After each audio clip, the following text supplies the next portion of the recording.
Hello everyone, आज हम class 10 की सिविक्स पढ़ेंगे। Chapter number 1 power sharing. Now इससे पहले कि हम समझें कि पावर शेयरिंग क्या है, इस चैप्टर में दो कंट्रीज़ की स्टोरीज बताई गई। एक बेल्जियम है और एक श्रीलंका है। ठीक है। नाउ अगर जब हम पावर शेयरिंग की बात करते हैं तो बेसिकली जो पावर होती है उसको डिफरेंट इंस्टीट्यूशन में, डिफरेंट ऑर्गेनाइजेशन और ये डिफरेंट बॉडीज में शेयर किया जाता है। तो बस इसी के बारे में हम बात करेंगे।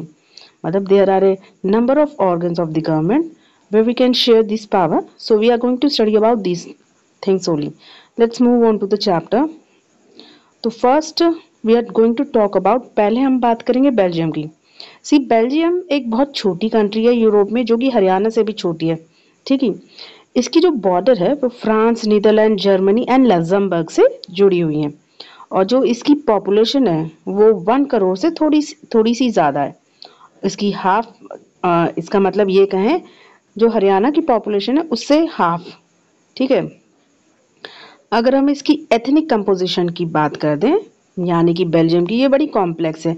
ये कॉम्प्लेक्स इसलिए है क्योंकि बेल्जियम की जो टोटल पॉपुलेशन है, ठीक है, उसमें जो 59% जो पॉपुलेशन है वो फ्लेमिश रीजन में रहती है। ठीक है। और डच भाषा बोलती है। और जो अनदर 40% जो लोग हैं वो वॉलेनिया रीजन में रहते हैं और ये फ्रेंच बोलते हैं। ठीक। और जो रिमेनिंग 1% जो पॉपुलेशन है वो बेल्जियन है, और लेकिन ये जर्मन बोलते हैं। ठीक है ना। अब इसमें क्या है, इसकी जो कैपिटल सिटी है वो ब्रसेल है। ब्रसेल में 80% जो लोग हैं वो फ्रेंच बोलते हैं और जो बाकी 20% जो लोग हैं वो डच बोलते हैं। ठीक है। जो माइनॉरिटीज़ हैं बेल्जियम में, वो फ्रेंच स्पीकिंग कम्युनिटी है, लेकिन ये बहुत ही अमीर और पावरफुल है। और this was recent by Dutch speaking community who got the benefit of economic development and education much later. लेकिन ये जो चीज़ है, ये डच स्पीकिंग जो कम्युनिटी है ये उसको रिसेंट करते हैं। क्यों? क्योंकि ये वो लोग हैं जिनको इकोनॉमिक डेवलपमेंट और जो एजुकेशन है बहुत लेट में मिला। ये देखिए, जो फ्रेंच स्पीकिंग कम्युनिटी है बेल्जियम में, वो बहुत ही ज़्यादा पावरफुल थी और बहुत ही ज़्यादा रिच थी कंपैरिजन में जो डच स्पीकिंग कम्युनिटी थी। ये इनको जो बेनिफिट्स मिले थे इकोनॉमिक डेवलपमेंट को लेकर और जो एजुकेशन को लेकर, ये बहुत बाद में मिले, जिसकी वजह से डच स्पीकिंग और जो फ्रेंच स्पीकिंग कम्युनिटी थी 1950s में और 1960s में, इनके बीच में बड़ी टेंशन हो गई। वाई? बिकॉज डच स्पीकिंग जो लोग थे वो फ्रेंच स्पीकिंग के कंपैरिजन में बहुत ज़्यादा थे, पर जो बेनिफिट्स मिलते थे उस टाइम पे वो फ्रेंच स्पीकिंग लोगों को मिले, और जो पावर थी वो भी फ्रेंच स्पीकिंग लोगों के हाथों में थी ना। इसी वजह से इन दोनों के बीच में जो टेंशन थी वो बहुत ज़्यादा थी। लेकिन ये जो टेंशन वो बहुत ही गंभीर हो गई थी ब्राज़ील में। ना ब्राज़ील में क्यों गंभीर हो गई थी? ब्राज़ील में जो डच स्पीकिंग पीपल थे वो उस कंट्री में मेजॉरिटी में थे, पर लेकिन जब वो कैपिटल की बात करें तो ब्राज़ील में ये माइनॉरिटी में थे। बेसिकली अगर देखा जाए तो बेल्जियम में डच स्पीकिंग बहुत मेजॉरिटी में, मतलब उनकी पॉपुलेशन बहुत ज़्यादा है, लेकिन कैपिटल में इन्हीं डच स्पीकिंग की पॉपुलेशन बहुत ही कम है। कैपिटल में सबसे ज़्यादा कौन से लोग रहते थे? वो लोग रहते थे जो फ्रेंच में बोलते थे। ठीक। अगर हम कंपेयर करें सिचुएशन को, सेम तरीके की जो सिचुएशन थी श्रीलंका में, as you people are Indian, आप लोग इंडियन है तो आपको पता होगा कि श्रीलंका में किस तरीके की सिचुएशन अराइज हुई है। ठीक है ना। जो श्रीलंका है वो एक आइलैंड है जो कि हमारे सदर्न कोस्ट तमिलनाडु से कुछ किलोमीटर की दूरी पे। ठीक है। अगर देखा जाए तो लगभग 2 करोड़ लोग हैं, सेम जैसे कि हरियाणा है, जितने लोग हरियाणा में रहते हैं उतने ही लोग 2 करोड़ लोग श्रीलंका में भी हैं।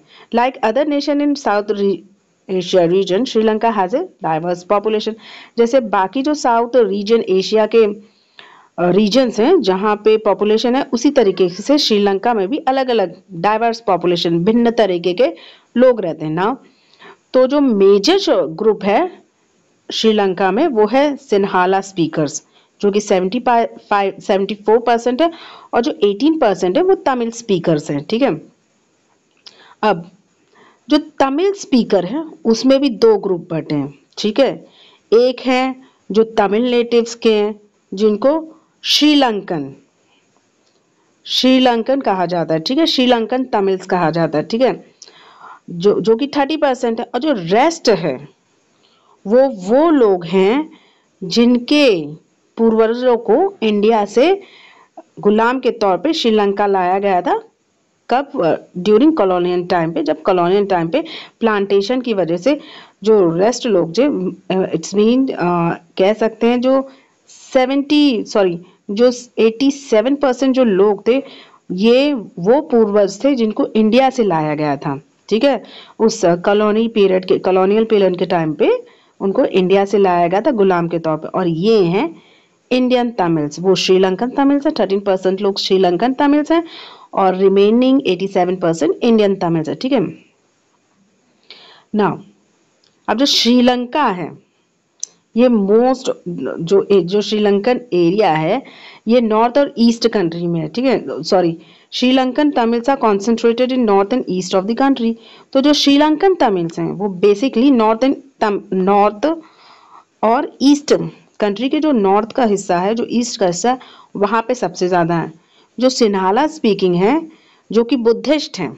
ठीक है, मोस्ट ऑफ द जो सिन्हाला स्पीकिंग्स हैं वो बुद्धिस्ट हैं, वाइल मोस्ट ऑफ द जो तमिल्स हैं वो या तो हिंदू हैं या तो मुस्लिम हैं। याद रखिए जो सिन्हालाज हैं वो बुद्धिस्ट स्पीकिंग है, सॉरी बुद्धिस्ट रीजन अपनाते हैं, और जो तमिल स्पीकर्स हैं वो हिंदू और मुस्लिम रीजन अपनाते हैं। ठीक है ना, और जो रिमेनिंग जो परसेंट है यानी कि जो रिमेनिंग जो 7% है वो क्रिश्चियन है, वो तमिल भी हैं और सिन्हालाज भी हैं। ठीक है ना, जो चीज बेल्जियम में हुई, बेल्जियम में क्या हुआ? बेल्जियम में जो डच कम्युनिटी थी could take advantage of it numeric. जो डच कम्युनिटी थी उसने क्या बोलते अपनी मेजॉरिटी का एडवांटेज लिया, और जो थे फ्रेंच लोग थे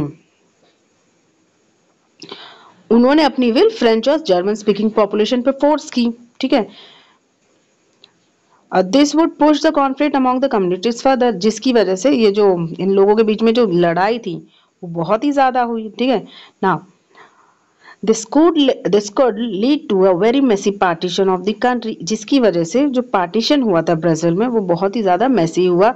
बोथ दी साइड, जो दोनों साइड से, यानी कि जो डच स्पीकिंग साइड थी, हम बेल्जियम की बात करें यहाँ पे, जो डच स्पीकिंग साइड थी और जो फ्रेंच स्पीकिंग साइड थी वो दोनों ही ब्राजील पे अपना क्लेम कर रही थी। मतलब ये कह रही थी दोनों कि हमारा हिस्सा है ब्राजील पे। इसी तरीके की जो सिचुएशन थी वो श्रीलंका में थी। जो सिन्हालास थे वो मेजॉरिटी में ज़्यादा थे, और जिसकी वजह से उनका जो वर्चस्व था, जिसकी वजह से उनकी जो डोमिनेंस थी वो पूरी कंट्री में ज़्यादा थी। ठीक है, अब देखते हैं now let us look at what happened in both the countries.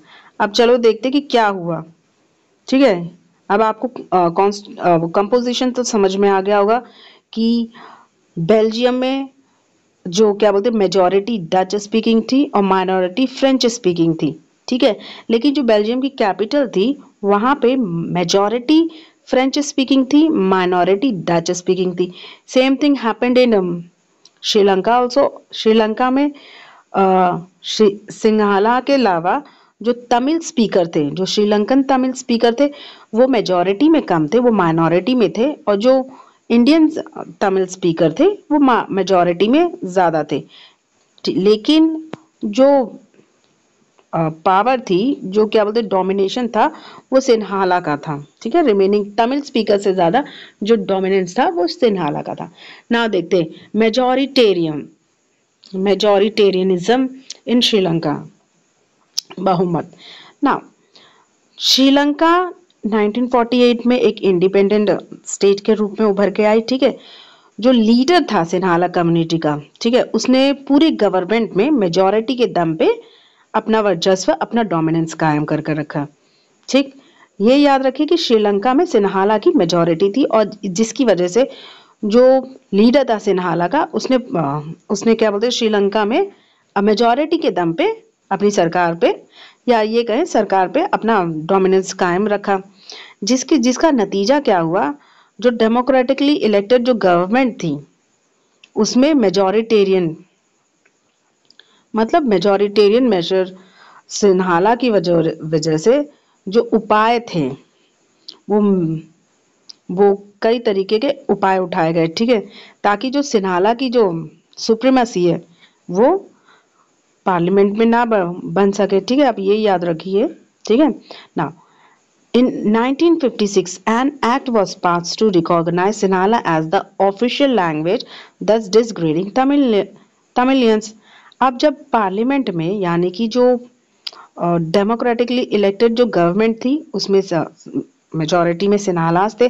अब सिन्हाला की मेजॉरिटी की वजह से क्या हुआ, जो पूरी पार्लियामेंट थी यानी कि जो उसकी श्रीलंका की जो पूरी पार्लियामेंट थी उसमें सिर्फ और सिर्फ सिन्हालास की सुप्रीमेसी चलने लगी, जिसकी वजह से क्या हुआ, सिन्हालास ने एक एक्ट पास किया और उन्होंने अपनी लैंग्वेज को यानी कि अपनी सिन्हाला लैंग्वेज को ऑफिशियल लैंग्वेज घोषित कर दिया।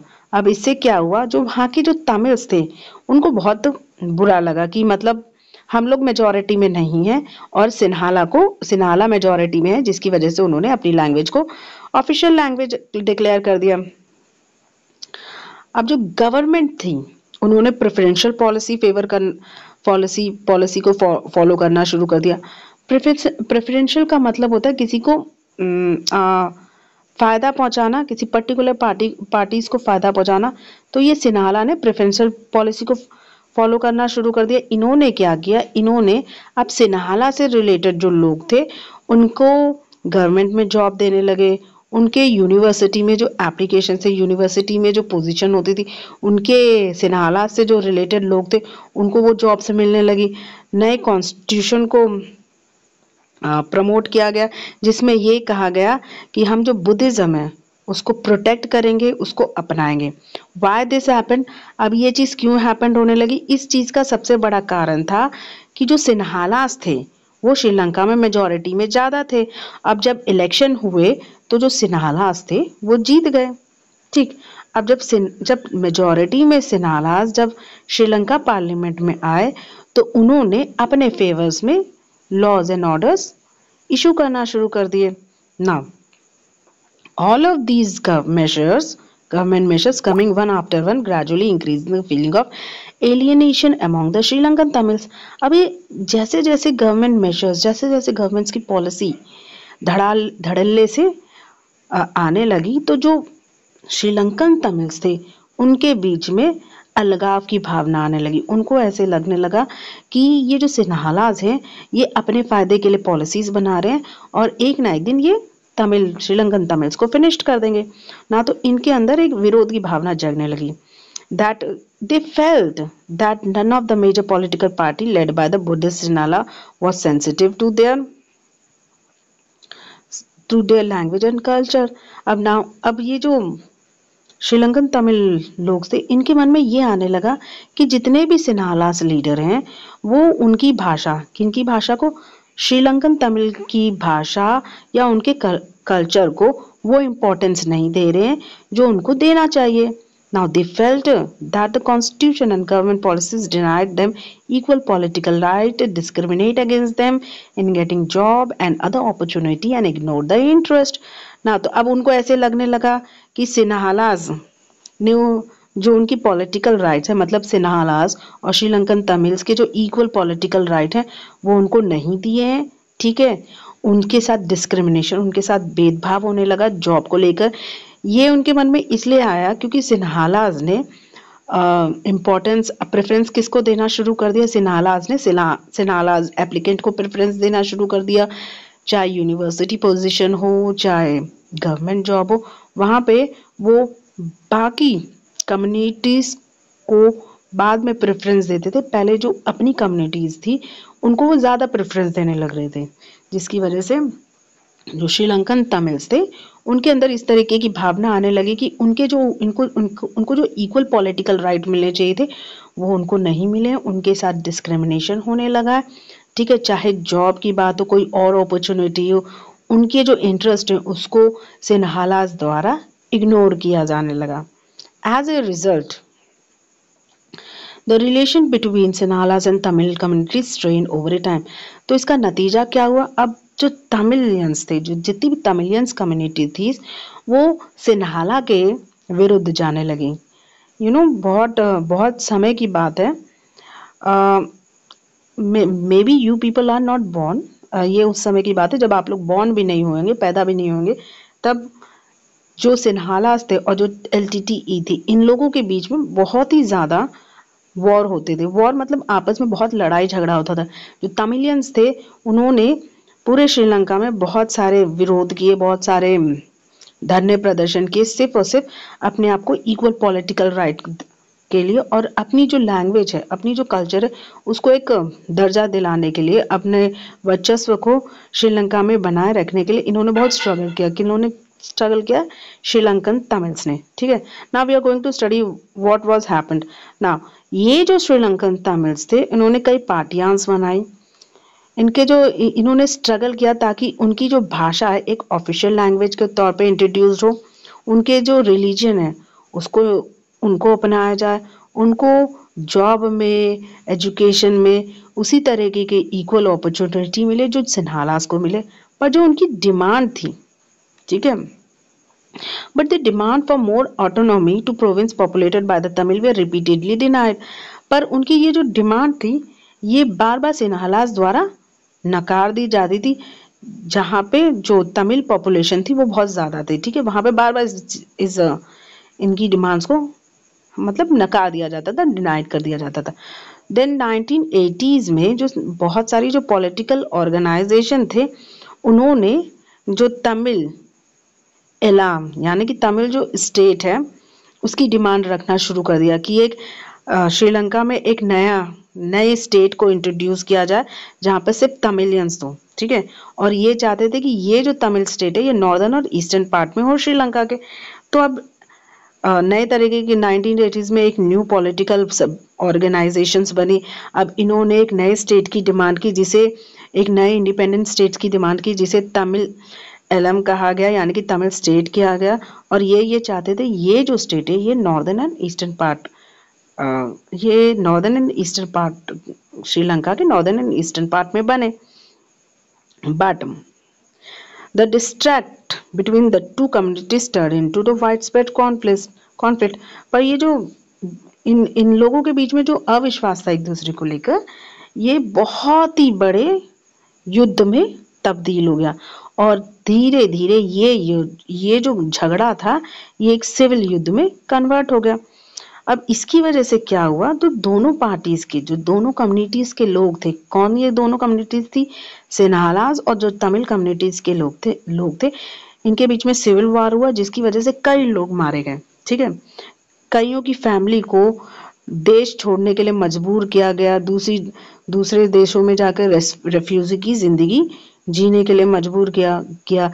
कई लोगों ने अपनी जीवनी लाइवलीहुड खो दी। ठीक है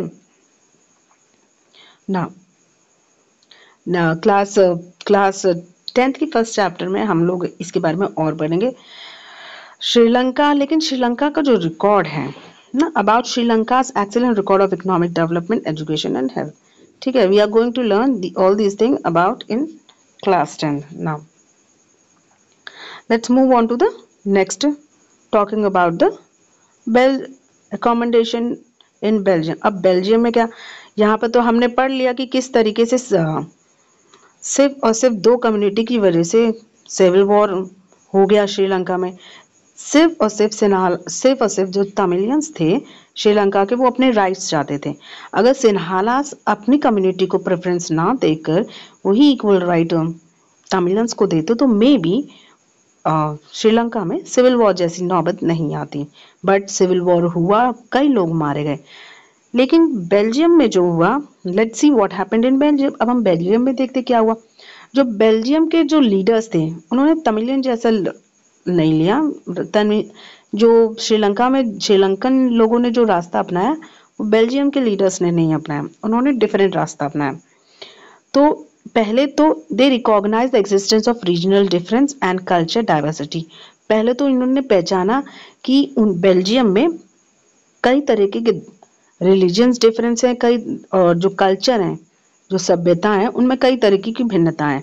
तो 1917 से लेकर 1993 का उन्होंने जो अपने कॉन्स्टिट्यूशन है उसको 4 बार चेंज किया, ठीक है, ताकि जो अरेंजमेंट है, मतलब ताकि जो लोग हैं उस छोटी सी कंट्री में जो लोग रहते हैं उनके बीच में तालमेल बिठा सकें, ठीक है। ये याद रखिए, श्रीलंकन्स ने क्या किया, श्रीलंकन्स ने अपने अपने राइट्स को लेकर सिविल वॉर तक पहुंच गए, लेकिन जो बेल्जियम के लीडर थे उन्होंने सिविल वॉर का रास्ता ना अपना के, अहिंसा का रास्ता ना अपना के, उन्होंने जितने भी रिलीजन उस बेल्जियम में थे, जितने भी कल्चर जो भिन्नताएं थी बेल्जियम में, उन्होंने उसको पहचाना और उसके अकॉर्डिंग उन्होंने अपने कॉन्स्टिट्यूशन को चेंज किया।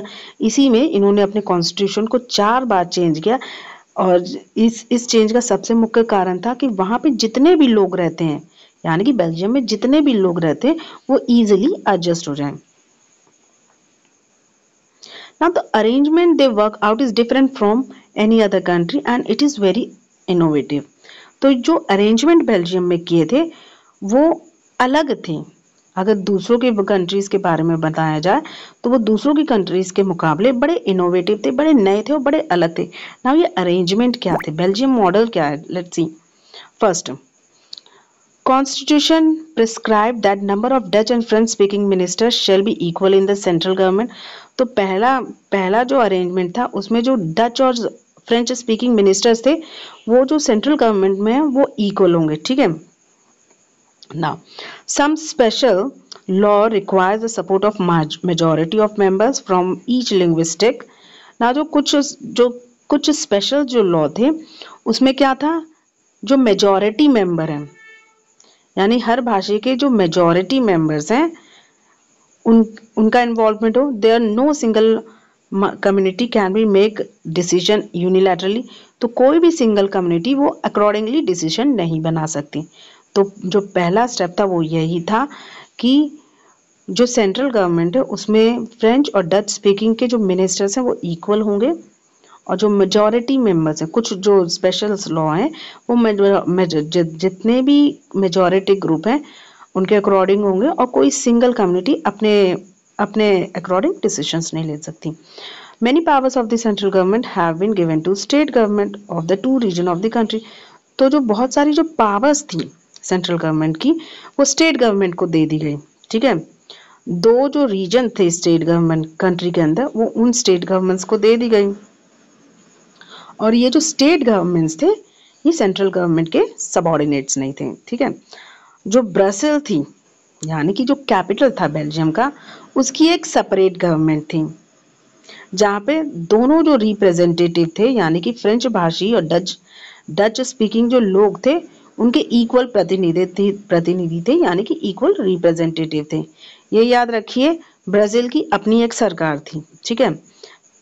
सेकेंड जो पॉइंट है उसमें जो सेंट्रल गवर्नमेंट थी उसकी कई पावर स्टेट्स गवर्नमेंट को दे दी थी और ये जो स्टेट गवर्नमेंट थी ये जो कंट्री में 2 रीजन थे उनमें थी, ठीक है। और जो स्टेट गवर्नमेंट थी वो सेंट्रल गवर्नमेंट की कोई सबऑर्डिनेट नहीं थी। सेम सिस्टम जैसे कि इंडिया में स्टेट, सेंट्रल और लोकल चलता है, इसी तरीके का सिस्टम यहाँ पर बेल्जियम में भी अपनाया गया।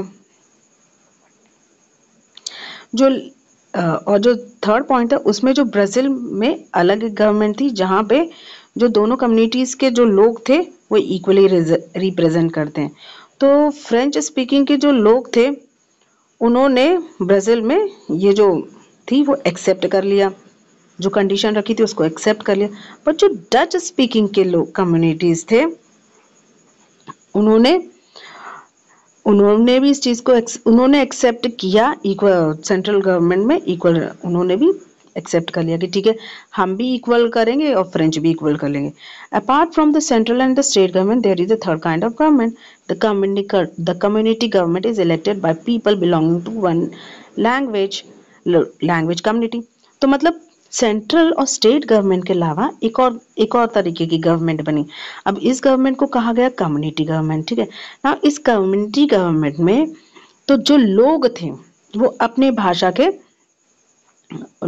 भाषा के लोगों को इलेक्ट करेंगे, यानी कि जो डच स्पीकिंग है तो वो डच स्पीकिंग कम्युनिटी में डच स्पीकिंग मिनिस्टर निकलेगा, फ्रेंच स्पीकिंग में फ्रेंच स्पीकिंग निकलेगा, जर्मन स्पीकिंग कम्युनिटी में जर्मन स्पीकिंग ही मिनिस्टर निकलेगा, वो उनको इलेक्ट करेंगे। मतलब वो सपोज अगर डच है तो फ्रेंच पीपल को इलेक्ट नहीं करेंगे। तो कम्युनिटी गवर्नमेंट इस टाइप की थी। Now this government has the power regarding cultural, educational and language related issue. तो ये जो गवर्नमेंट थी इसका काम था, सपोज आप कम्युनिटी गवर्नमेंट बना रहे हैं तो कम्युनिटी गवर्नमेंट में जो लोग हैं वो अपनी कम्युनिटी के लोगों को ही इलेक्ट करेंगे। सपोज डच है तो डच अपनी ही कम्युनिटी में से लोग को इलेक्ट करेगा जो कि उनके कल्चर, उनके एजुकेशन, उनके लैंग्वेज से रिलेटेड प्रॉब्लम्स को सॉल्व करेंगे। ना अगर आप देखेंगे तो आपको ये बेल्जियम जो मॉडल है बड़ा कॉम्प्लिकेटेड, बड़ा मुश्किल लगेगा। ठीक है, it is indeed a very complicated even for the people living in Belgium. तो ये बेल्जियम के लिए भी बड़ा कॉम्प्लिकेटेड था ना, but these arrangement have worked well so far and they help to avoid civic strife between the major communities and possible division of country on linguistic line। तो ये जो मेजर, ये जो स्टेप्स थे, ये जो अरेंजमेंट्स थे, लेकिन ये बड़े कारागार साबित हुए। यानी कि सेंट्रल गवर्नमेंट, फिर स्टेट गवर्नमेंट, फिर स्टेट के बाद कम्युनिटी, ये जो जितने भी अरेंजमेंट्स हैं ये बड़े कारागार साबित हुए। और इन्होंने जो दो कम्युनिटीज के बीच में जो स्ट्राइफ हो सकती थी, जो टेंशन पैदा हो सकती थी, उसको बहुत ही कम, ऑलमोस्ट उसको एकदम अवॉइड करने की कोशिश की। ठीक है, और इसके जो जैसे श्रीलंका में जो कंट्री थी भाषा के बेस पे डिवाइड हो गई थी, तो यहाँ पे उस चीज़ को भी ख़त्म करने की कोशिश की कि जो कंट्री है वो भाषा के बेस पे डिवाइड ना हो। Many countries of Europe come to form the European Union, Brussels was chosen as its headquarter. तो जब ब्राज़ील का मॉडल देखा, बेल्जियम का मॉडल देखा, तो कई यूरोपियन जो कंट्रीज थी उन्होंने भी इसी तरीके के फॉर्म को अपनाया, और जिसके लिए उन्होंने ब्रसेल जो था उसको अपना हेडक्वार्टर चुन लिया। Now what do we learn from these two stories of Belgium and Sri Lanka. तो हम इन दोनों स्टोरीज से क्या पढ़ते हैं? दोनों में डेमोक्रेसी थी, ठीक है, yet they dealt with question of power sharing differently. पर इन दोनों ने जो पावर शेयरिंग थी वो अलग अलग तरीके से थी। श्रीलंका में सिविल वॉर की नौबत आ गई, लेकिन जो बेल्जियम था उन्होंने 3 स्टेट्स में गवर्नमेंट डिवाइड कर दी। ठीक ना, तो ये दो पावर शेयरिंग थी अलग अलग तरीके से। बेल्जियम में लीडर ने रियलाइज किया कि जो कम्युनिटी की जो भविष्य है, वो यूनिटी है, वो तभी पॉसिबल हो सकेगी जब हम हर एक कम्युनिटी को रेस्पेक्ट देंगे, हर एक कम्युनिटी की फीलिंग और उनके इंटरेस्ट को वो महत्व देंगे। तो बेल्जियम के लीडर्स को ये पहले से ही एहसास हो गया कि एक कम्युनिटी की एकता के लिए, कंट्री की एकता के लिए उनकी ये रिस्पॉन्सिबिलिटी है कि वो जितनी भी कम्युनिटीज़, जितने भी धर्म है बेल्जियम में, उनकी फीलिंग्स और उनके इंटरेस्ट को रिस्पेक्ट दें। ठीक है, तो जिसकी वजह से वो एक म्यूचुअल अंडरस्टैंडिंग में आए, जिसकी वजह से उन्होंने म्यूचुअली पावर शेयर करना की समझदारी दिखाई। लेकिन जो श्रीलंका था वो इसके एग्जैक्टली अपोजिट था। ठीक है, it shows us that if a majority community wants to force its dominance over other and refuse to share power, it can undermine the unity of the country. तो श्रीलंका ने क्या एग्जाम्पल सेट किया? श्रीलंका ने ये दिखाया, ये जताया कि अगर किसी कंट्री में मेजॉरिटी है, ठीक है, अगर किसी कंट्री में कोई मेजॉरिटी कम्युनिटी होती है तो वो जितनी भी माइनॉरिटीज कम्युनिटी है उसको पहली बात दबा देती है, वो पावर शेयर नहीं करती है, और जिसकी वजह से जो यूनिटी है कंट्री की वो खराब हो जाती है। बेल्जियम ने ऐसा नहीं किया। बेल्जियम ने म्यूचुअल अंडरस्टैंडिंग के साथ सभी धर्म और सभी कम्युनिटीज के साथ पावर शेयर करने किया, वेयरस जो श्रीलंकन थे वहां पे सिर्फ और सिर्फ जो मेजॉरिटी कम्युनिटी थी उसने बाकी माइनॉरिटीज कम्युनिटीज की पावर को दबा के वो पावर जो थी अपने अंडर रख ली। Now let's move on to the next topic, that is why power sharing is desirable. Power sharing desirable क्यों है? Why it is very desirable, क्यों पावर शेयरिंग इंपॉर्टेंट है? See, the two different set of reason can be given in a favor of power sharing। अगर हम देखा जाए तो दो दो अलग अलग तरीके के हम रीजन दे सकते हैं पावर शेयरिंग के। पहले जो पावर शेयरिंग है ये अच्छी इसलिए है क्योंकि जो दो सोशल ग्रुप हैं उनके बीच में ये झगड़ा कम कर सकती है, ठीक है। Since social conflict often leads to violence and political instability, क्योंकि जो सोशल कॉन्फ्लिक्ट है वो बाद में चल के वायलेंस अहिंसा बाद में चल के हिंसा का रूप लेती है, जो राजनीतिक अस्थिरता है उसको लेती है। तो पावर शेयरिंग जो है, अगर हम पावर को शेयर करें तो वो कहीं ना कहीं जो स्टेबिलिटी है, जो पॉलिटिकल ऑर्डर में जो स्टेबिलिटी है उसको बना कर रखती है, ठीक है। तो power sharing is good. Power sharing जो सोशल ग्रुप है उनके बीच में जो झगड़े, उनके बीच में जो टेंशन है, तकरार है, वो कम कर देती है, ठीक है। Now, imposing the will of majority community over other may look like an attractive option in the short run, but in a long run, it undermines the unity of nation. हाँ, अगर जो मेजॉरिटी कम्युनिटी है वो जबरदस्ती अपनी अपना जो power है अपना जो पावर है वो माइनॉरिटी कम्युनिटी पर फोर्स करती है, तो ये बड़ी अच्छी तो लगती कि हाँ मेजॉरिटी कम्युनिटी है माइनॉरिटी कम्युनिटी को दबा रही है, अच्छी तो लगती, लेकिन ये शॉर्ट रन में अच्छी लगती। लेकिन जब ये लॉन्ग रन में होती, जब बार बार मेजॉरिटी कम्युनिटी माइनॉरिटी कम्युनिटी को दबाती है, तो लॉन्ग रन में जो एकता है नेशन की वो क्वेश्चनिट होती है, right. Now the tyranny of majority is not just oppressive for the minority, it often bring ruin to the majority as well. जो tyranny, जो डिक्टेटरशिप है, ठीक है, जो डिक्टेटरशिप होती है मेजॉरिटी की माइनॉरिटी को दबाने की, ये कभी ना कभी मेजॉरिटी को भी बर्बाद कर देती। दैट्स व्हाट इट्स रिटन, जो tyranny of majority is not just oppressive of minority, it often brings ruin to the majority as well. ये अगेन जो टायनिटी यानी जो डिक्टेटरशिप है, जो विज्ञान से जो डिक्टेटरशिप है वो कहीं ना कहीं माइनॉरिटी को तो दबाती ही है, पर वो कभी कभी मेजॉरिटी पार्टी को भी बर्बाद कर देती है। और जो सेकंड कारण है उसका मतलब है there is a second reason, deeper reason why power sharing is good for democracy.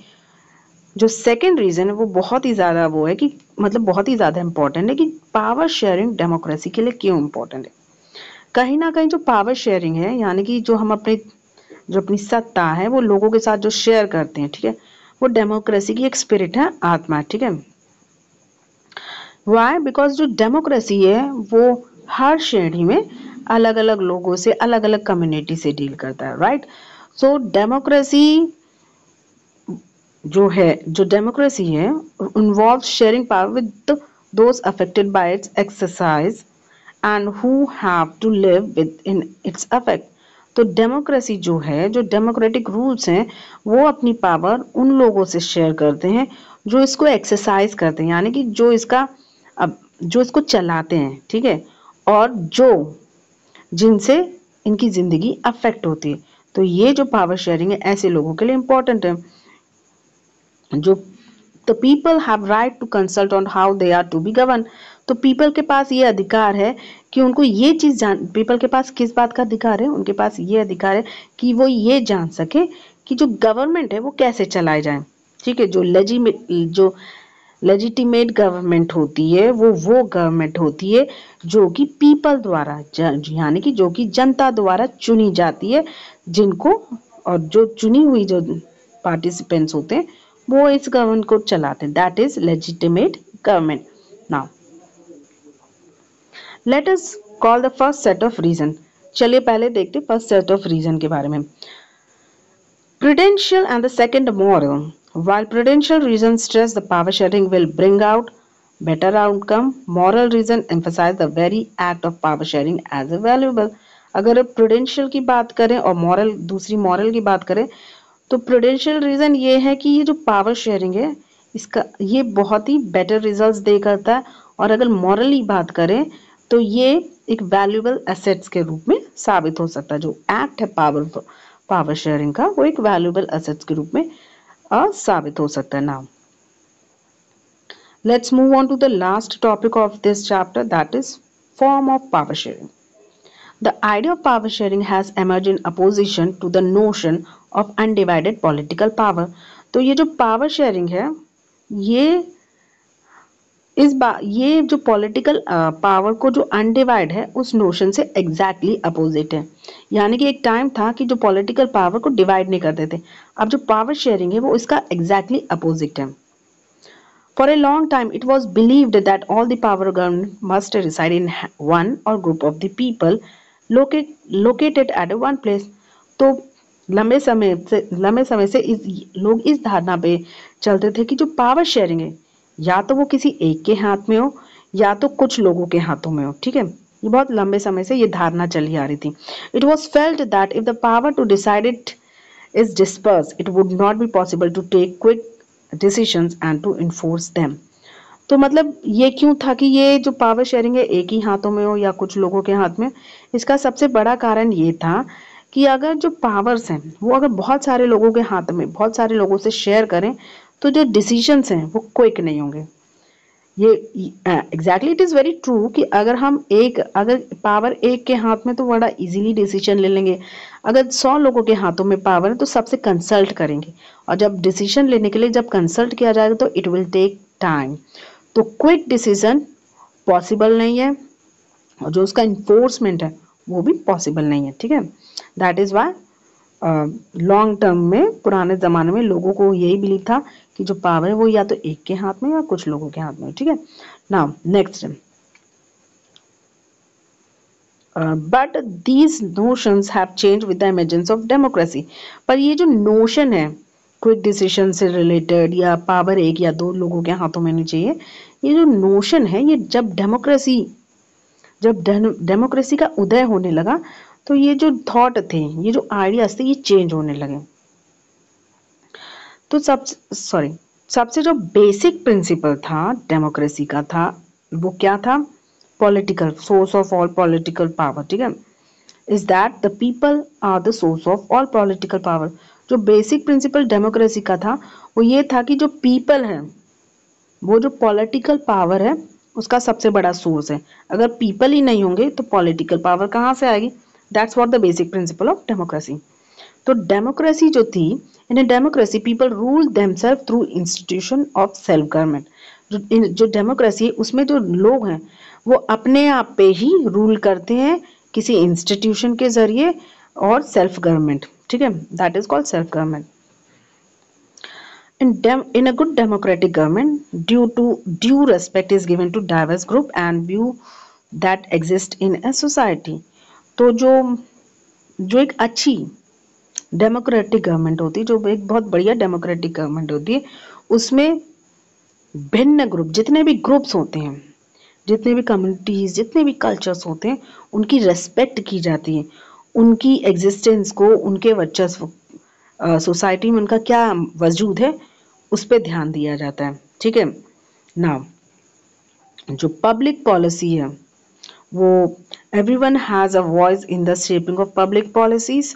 तो जो हर किसी की, चाहे डिफरेंट कम्युनिटीज से हो, चाहे डिफरेंट कास्ट हो, उनकी अपनी एक वॉइस होती है, यानी उनका एक अपना अपना एक पॉइंट ऑफ व्यू होता है। ठीक है, therefore it follows that a democracy therefore it follows that in a democracy political power should be distributed among as many citizens as possible। तो इसलिए ये कहा गया है जो डेमोक्रेसी में जो पावर है वो कई सिटीजन, जितने पॉसिबल हो सके उतने सिटीजन्स के बीच में डिस्ट्रीब्यूट की जानी चाहिए। ठीक है, that's what is written. Now जो मॉडर्न डेमोक्रेसी है, मॉडर्न डेमोक्रेसी में जो पॉलिटिकल अरेंजमेंट्स हैं, यानी जो पावर शेयरिंग अरेंजमेंट है, वो डिफरेंट फॉर्म ले रखे हैं। ठीक है, let us see what are those form. First, power is share among different organ of government. Modern democracy में जो पावर्स है वो जितने भी गवर्नमेंट ऑर्गन्स हैं उनमें शेयर की जाती, जैसे लेजिस्लेचर में, एग्जीक्यूटिव में एंड जुडिशरी में। ओल्डन टाइम्स में पावर्स जो थी वो लोगों के बीच में शेयर की जाती थी। यहाँ पे जो पावर्स हैं, जो मॉडर्न डेमोक्रेसी में जो पावर्स हैं, वो गवर्नमेंट के ऑर्गन्स के बीच में शेयर की जाती है, लेजिस्लेचर, एग्जीक्यूटिव एंड जुडिशरी में। ठीक है, let us call this horizontal distribution of power because it allowed different organ of government placed at the same level to exercise different power. इनको कह सकते हैं ये हॉरिजॉन्टल डिस्ट्रीब्यूशन ऑफ पावर है, यानी एक सीधी रेखा में पावर है। क्यों? क्योंकि ये जो पावर जो शेयर हुई है वो जितने भी ऑर्गन है वो एक सेम लेवल पे हैं, ठीक है। यानी कि लेजिस्लेचर, एग्जीक्यूटिव और जुडिशरी है, उनका जो लेवल है वो सेम है और ये जो पावर है वो इन तीनों में बराबर प्रॉपरली शेयर की गई और इसलिए इनको distribution horizontal distribution of power sharing कहा जाता है, ठीक है। Sorry, such a separation ensure that none of organ can exercise unlimited power। तो इस तरीके की जो पावर शेयरिंग है इससे ये इंश्योर हो जाता है, इससे ये हो जाता है कि कोई भी ऑर्गन, चाहे लेजिस्लेटिव हो, चाहे और एग्जीक्यूटिव हो, चाहे जुडिशियल हो, ये इनके पास कोई ये अपनी पावर को एक लिमिट से ज़्यादा इस्तेमाल नहीं कर सकती, और we can say they don't have unlimited power. Now this result in a balance of power among various institution. तो इसका नतीजा क्या हुआ? तीनों जितने ये जो तीन इंस्टीट्यूशंस हैं, ये जो तीन ऑर्गन्स हैं जो गवर्नमेंट के, that is legislative, executive, judiciary, इनके बीच में जो पावर है वो बड़ी बैलेंस्ड है, ठीक है। Now let's move on to the second point. Power can be shared among government at different level. पहले तो हमने हॉरिजॉन्टल की बात कर ली, अब हम वर्टिकल की बात करें तो जो पावर है वो डिफरेंट लेवल पे भी शेयर होती है। गवर्नमेंट की जो पावर है, ठीक है, वो डिफरेंट लेवल पे भी शेयर होती है। पहले गवर्नमेंट की जो पावर वो गवर्नमेंट के डिफरेंट ऑर्गन पे शेयर होती थी, जो जितने भी ऑर्गन्स थे यानी कि डिफरेंट जितने भी इंस्टीट्यूशन थे वो एक ही लेवल पे थे, ठीक है, उनके बीच में पावर शेयर हुई। अब जो पावर है वो गवर्नमेंट के डिफरेंट लेवल्स पे शेयर होती है, यानी कि सेंट्रल, फिर थोड़ी पावर स्टेट में शेयर होती है, फिर थोड़ी पावर रीजनल लेवल पे शेयर होती है। ना ये जो पावर शेयरिंग है ये डिफरेंट लेवल पे है, ठीक है। फर्स्ट सेंट्रल आ जाता है, सेकंड स्टेट आ जाता है, थर्ड रीजनल आ जाता है। ना it general government for the entire country and government at the province और regional level. Such a general government for the entire country is usually called the federal government. ये जो government है जिसमें 3 levels होते power sharing के, ठीक है, इन गवर्नमेंट को फेडरल गवर्नमेंट कहा जाता है, ठीक है। क्या कहते हैं? Federal government, because they have a government on a different level. इनकी जो गवर्नमेंट है वो डिफरेंट लेवल पे, that is why it is called federal government. India is one of the federal country. Now India we refer it as a central और union government. हम India को या तो सेंट्रल गवर्नमेंट कहते हैं या तो यूनियन गवर्नमेंट कहते हैं। Why it is called union government? Because it is made up of different states governments. ये यूनियन गवर्नमेंट क्यों कहा जाता है? क्योंकि ये जितने भी स्टेट्स में गवर्नमेंट है उनको मिला के बनती है, that is why it is called union government. The government at the provincial और regional level are called by different name in different countries. तो जो गवर्नमेंट जो प्रोविंशियल या रीजनल लेवल पे होती है उनको अलग अलग कंट्री में अलग अलग नाम दिए गए हैं, ठीक है ना। इंडिया में हम इसको स्टेट गवर्नमेंट कहलाते हैं, ठीक है। जो रीजनल या प्रोविंशियल गवर्नमेंट है हम इंडिया में इसको स्टेट गवर्नमेंट कहलाते हैं। लेकिन ये जो स्टेट गवर्नमेंट का जो सिस्टम है ये हर कंट्री में नहीं फॉलो होता है, ठीक है। There are many countries where there are no provincial और स्टेट गवर्नमेंट। कई कंट्रियां हैं जहाँ पे प्रोविंशियल और स्टेट गवर्नमेंट नाम की कोई चीज ही नहीं है, ठीक है। But in those countries like our whether there are different level of government, the constitution clearly laid down the power of different levels of government। पर जैसे कुछ कंट्रीज होती हैं जैसे हमारी, ठीक है, हमारी कंट्री में डिफरेंट लेवल्स ऑफ गवर्नमेंट है, ठीक है। अब डिफरेंट लेवल्स ऑफ जो गवर्नमेंट है उनकी पावर है, यानी इन डिफरेंट लेवल्स में हर गवर्नमेंट की जो पावर वो क्लियरली हमारे कॉन्स्टिट्यूशन में बताई गई है कि स्टेट लेवल के गवर्नमेंट के पास क्या पावर होनी चाहिए, लोकल लेवल के गवर्नमेंट के पास क्या पावर होनी चाहिए, सेंट्रल लेवल के गवर्नमेंट के पास क्या पावर होनी चाहिए। This is what they did in Belgium. और यही चीज इन्होंने बेल्जियम में की, पर जो श्रीलंका है उन्होंने इस मॉडल को फॉलो करने से मना कर दिया। कौन से मॉडल को? फेडरल सिस्टम को फॉलो करने से मना कर दिया। श्रीलंका में मेजॉरिटी भाषी लोगों ने पार्लियामेंट डोमिनेट की और भी कैन से कंट्री को डोमिनेट किया, वेयर जो बेल्जियम था हर कम्युनिटी को रिकॉग्नाइज किया, हर कंट्री को पहचाना, उनको उनके इंटरेस्ट को, उनके कल्चर को रेस्पेक्ट दी, उनको सबको इक्वल राइट्स दिए। That's what happened in Belgium. ठीक है ना, जब पावर डिफरेंट लेवल पे डिवाइड होती है उसको फेडरल कहा जाता है, ठीक ना, फेडरल गवर्नमेंट कहा जाता है। The same principle can be extended to the level of government lower than the state government. अब यही प्रिंसिपल जो गवर्नमेंट स्टेट लेवल से भी नीचे है वहां पर भी एप्लीकेबल होती है, और इनको कहा जाता है म्युनिसिपैलिटी या पंचायत। ठीक है, आप जब सीनियर क्लासेस में जाएंगे तो आप पंचायत इन सब के बारे में पढ़ेंगे। नेक्स्ट जो थर्ड पॉइंट है पावर शेयरिंग का, जो पावर शेयरिंग है वो डिफरेंट सोशल ग्रुप में भी शेयर होती है, जैसे रिलीजियस हो गए, लिंग्विस्टिक ग्रुप हो गया, इनमें भी शेयर होती है। Community government in Belgium is a good example of this arrangement. तो ये जो कम्युनिटी गवर्नमेंट है जो कि बेल्जियम में थी, ये इसका सबसे बड़ा एग्जांपल है। वहाँ पे डच की अलग गवर्नमेंट थी, कम्युनिटी गवर्नमेंट थी, फ्रेंच की अलग कम्युनिटी गवर्नमेंट थी, और क्या बोलते हैं जर्मन की अलग अलग ही कम्युनिटी गवर्नमेंट थी। और इन लोगों का काम क्या था, लैंग्वेज इशू को लेकर देखना, कल्चर इशू को देखना, ये सारे कम्युनिटी गवर्नमेंट का काम होता है। जो कम्युनिटी से रिलेटेड जो इश्यूज होते हैं वो उनको चेकआउट कर देना। In some countries, there are constitutional and legal arrangements whereby socially weaker section and women are represented in legislature and administration. तो कुछ कंट्रीज होती हैं जहाँ पे कॉन्स्टिट्यूशनल और लीगल दोनों अरेंजमेंट किए जाते हैं, जहाँ पर जो वीकर सेक्शन होता है, वुमेन्स होती हैं, उनको लेजिस्लेचर या क्या बोलते हैं एडमिनिस्ट्रेशन में वो अपना प्रतिनिधि करते हैं। ठीक है, let's move on to the third topic, fourth one, that is power sharing arrangement can also be seen in the way political parties, pressure groups and movement। जो पावर शेयरिंग होती है हम पॉलिटिकल पार्टीज में भी देख सकते हैं, pressure group में भी देख सकते हैं, और जो मूवमेंट्स होते हैं, ठीक है, जो मूवमेंट्स होते हैं वहां पर भी देख सकते हैं। In a democracy the citizen must have freedom to choose among their contender for power.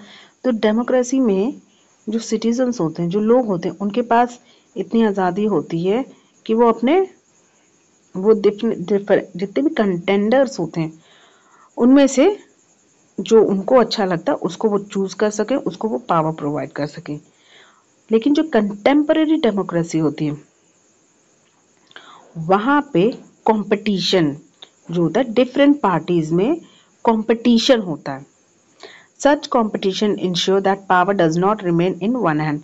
तो ये जो कंटेम्परेरी डेमोक्रेसी है जहाँ पे डिफरेंट पार्टीज के बीच में कंपटीशन होता है, तो इसमें ये फायदा होता है जो पावर होती है वो किसी एक के हाथ में नहीं होती है।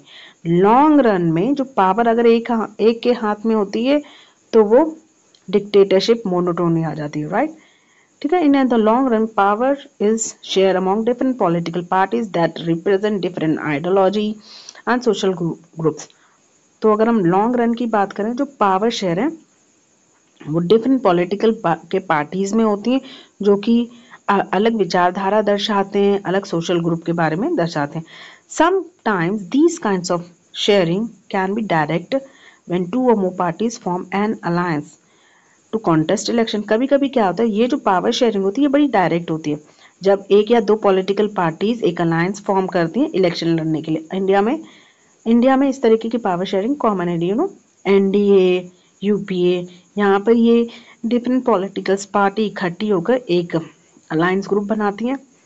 Single majority single parties, India में मेजॉरिटी एक सिंगल पार्टी मेजॉरिटी के साथ सरकार नहीं बना सकती, दे नीड अलायंस। उनको चाहे कुछ भी हो जाए अलायंस की जरूरत पड़ती है। That's what they have mentioned. If their alliance is elected they form a coalition government and thus share power. अगर इन्होंने एक अलायंस बनाया, ठीक है, इलेक्शन लड़ा, और इनकी जो अलायंस है अगर मेजॉरिटी जीतती है तो ये कोलिशन गवर्नमेंट बनाती है ना। कोलिशन गवर्नमेंट क्या होता है, जब दो या दो से ज्यादा पॉलिटिकल पार्टीज इकट्ठी होकर गवर्नमेंट बनाती है तो उनको कोलिशन गवर्नमेंट कहा जाता है। ठीक है, in democracy we find interest group such as those of trader, businessman, industrialist, farmer, industrial worker. तो अगर हम डेमोक्रेसी की बात करें तो डेमोक्रेसी में हम देखते हैं कि कई तरीके के ग्रुप्स होते हैं जिनको बड़ा इंटरेस्ट होता है, इनको इंटरेस्ट ग्रुप कहा जाता है। और ये जो लोग होते हैं ये ज़्यादातर ट्रेडर्स होते हैं, ज़्यादातर बिजनेसमैन, इंडस्ट्रियलिस्ट, फार्मर्स, किसान होते हैं, इंडस्ट्रियल वर्कर होते हैं, ये क्यों इंटरेस्टेड होते हैं, है ना? तो they will also have a share in the governmental power either through participation in government committees or bring influence on the decision process. तो इन ये इंटरेस्ट ग्रुप इसलिए कहलाए जाते हैं, इनका अपना ही गवर्नमेंट की पावर में इनका अपना एक शेयर होता है। या तो वो इलेक्शन के टाइम पे पार्टिसिपेशन करते हैं, या तो वो जब कोई डिसीजन मेक किया जाता है तो उस प्रोसेस को इन्फ्लुएंस करते हैं। मोस्ट ऑफ द टाइम देखा होगा, हम लोग बात भी करते हैं कि कुछ पॉलिटिकल पार्टीज कुछ बिजनेस हाउस को सपोर्ट करती हैं, कुछ पॉलिटिकल पार्टी कुछ बिजनेस हाउस को सपोर्ट करती हैं, कुछ लोग कुछ पॉलिटिकल पार्टीज किसान को सपोर्ट करती हैं। तो ये जो कम्युनिटीज होते हैं, ये जो ग्रुप्स होते हैं, इंटरेस्ट ग्रुप होते हैं, ये पर्टिकुलर जो अपने उनके अंदर जो ग्रुप्स आते हैं उनकी सोच को इन्फ्लुएंस करते हैं, and that is why they have their own set of power. Here we end this chapter. ठीक है, if you like it, share it, see you in my next class.